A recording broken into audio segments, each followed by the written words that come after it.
Assalamualaikum warahmatullahi wabarakatuh. Halo semuanya, bertemu lagi dengan aku Halo Zandri Abdillah dengan NIM 2310101168. Aku dari jurusan Manajemen Bisnis Syariah dengan Fakultas Ekonomi dan Bisnis Syariah. Pada pertemuan kali ini, aku akan membahas tentang kepemimpinan Nabi Muhammad SAW. Dalam pembahasan ini, ada beberapa materi yang akan aku bahas. Yang pertama itu ada biografi Rasulullah. Yang kedua, prinsip kepemimpinan Rasulullah. Yang ketiga, sejarah kepemimpinan Rasulullah. Dan yang keempat, relevansi kepemimpinan Rasulullah. Masuk dalam pembahasan yang pertama, yaitu biografi Rasulullah.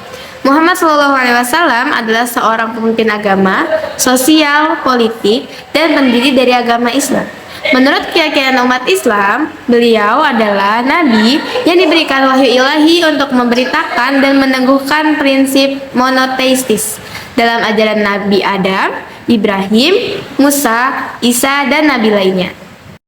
Beliau lahir di Mekah, Arab Saudi, dan mempunyai ayah yang bernama Abdullah bin Abdul Muthalib dan ibunya bernama Aminah binti Wahab. Beliau menikah dengan salah satu istrinya bernama Khadijah binti Khuwailid dan mendapatkan anak bernama Fatimah Az-Zahra. Dari anaknya Fatimah Az-Zahra mempunyai cucu bernama Husain bin Ali dan Hasan bin Ali. Beliau meninggal pada tanggal 8 Juni 632 Masehi dan tempat pemakamannya berada di Tomb of Muhammad, Manidah, Arab Saudi. Lanjut ke pembahasan yang kedua mengenai prinsip kepemimpinan Rasulullah. Yang pertama ada dakwah dan keluarga. Poin yang pertamanya itu ada keteladanan, menjadi teladan baik dalam sikap dan perbuatan.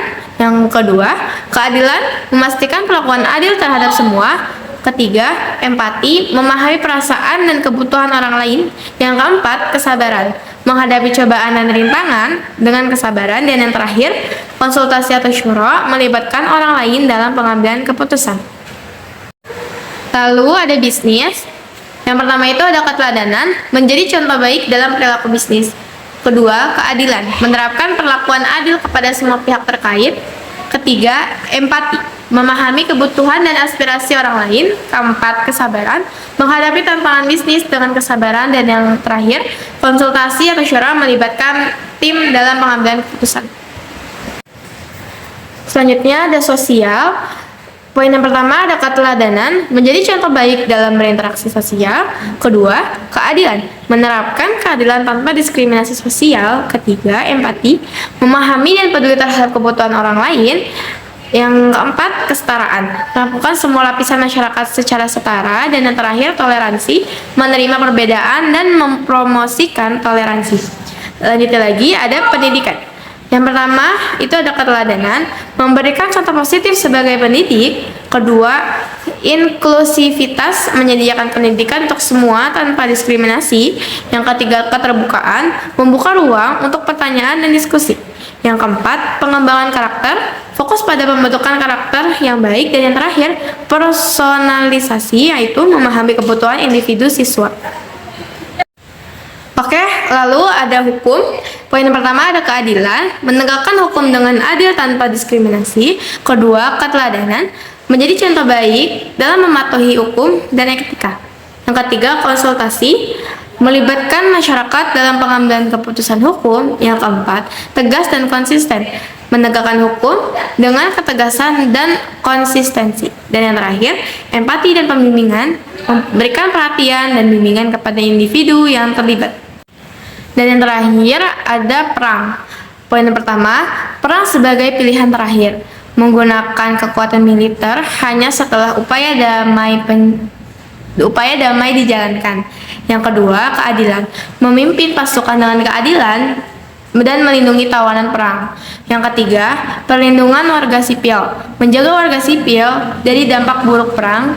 Keempat, tawar-menawar damai, yaitu selalu terbuka untuk perundingan damai. Dan yang terakhir, norma internasional, yaitu menghormati norma-norma hukum internasional dalam perang.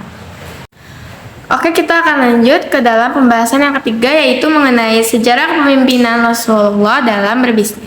Salah satu cerita yang mencerminkan prinsip kepemimpinan Rasulullah dalam bidang bisnis adalah kisah tentang kejujuran dan kepercayaan beliau sebagai seorang pedagang sebelum diangkat menjadi nabi. Kisah ini menunjukkan keteladanan, integritas beliau dalam berbisnis, yaitu kisah kejujuran Rasulullah sebagai pedagang. Pada saat itu, ada pedagang kaya raya bernama Khadijah yang ingin mengirim dagangannya ke negeri Syam. Ia membutuhkan seorang yang bisa dipercaya untuk mengawal rombongan dagang tersebut.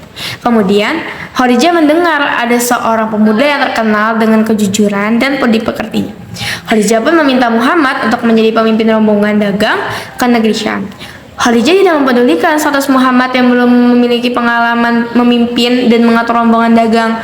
Hal ini karena ia merasa yakin bahwa Muhammad adalah orang yang jujur dan paham mengenai seluk-beluk dunia perdagangan. Bersama dengan Maisarah, utusan Khadijah, Muhammad pergi berdagang ke negeri Syam.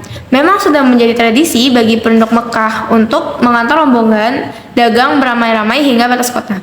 Saat tiba di Syam, Muhammad bersama dengan perdagangan lainnya dengan gesit menawarkan dagangannya kepada calon pembeli. Muhammad selalu bersikap jujur dan tidak menutupi cacat barang dagangannya. Apabila kondisinya bagus, maka ia bilang bagus, begitu pula sebaliknya. Selain itu, Muhammad juga menggunakan standar harga yang berlaku di masyarakat dalam menentukan harga jual barang dagangannya. Proses tawar-menawar pun tak jarang dilakukan Muhammad kepada calon pembeli. Selanjutnya adalah urusan perdagangan yang dilakukan Muhammad di Syam.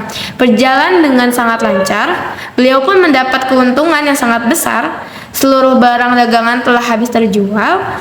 Kepulangan Muhammad ke Mekah disambut dengan penuh antusias oleh para penduduk. Hal ini pun membuat Khadijah merasa gembira atas keputusannya memilih Muhammad karena reputasi sifat kejujurannya itu. Apalagi Muhammad berhasil menjual seluruh barang dagangan mereka. Oke, kita masuk yang terakhir, pembahasan yang terakhir, yaitu relevansi kepemimpinan Rasulullah. Kepemimpinan Nabi Muhammad SAW tetap relevan hari ini dan dapat menjadi inspirasi dalam berbagai aspek kehidupan.